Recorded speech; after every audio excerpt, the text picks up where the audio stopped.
Now, the first thing you're going to want to do is you got to cut the seal down here. Of course, you got the seal on the other side. And then when you slide it out, this is what you'll find on your ring video. Just go ahead and open this up. And of course, you've got the ring video itself. Inside here, it looks like we've got these three different face plates.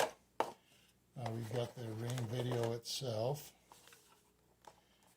And then in here, we've got the mounting brackets. We've got two of those. In here, we will have the installation tools.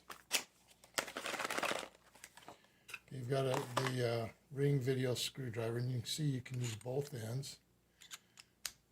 You can use this torque screwdriver, or you've got a Phillips.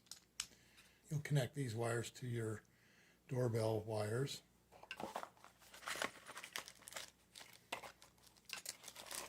This is what you use also. This is probably what you use to splice them.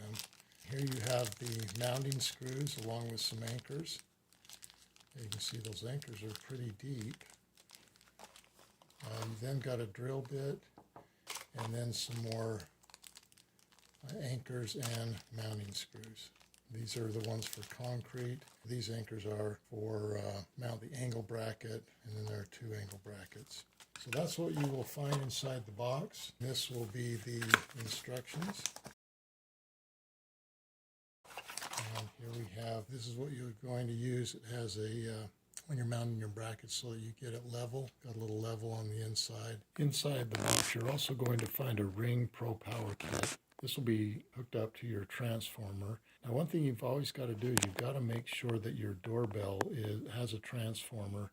It may just be battery operated, so you want to determine that first.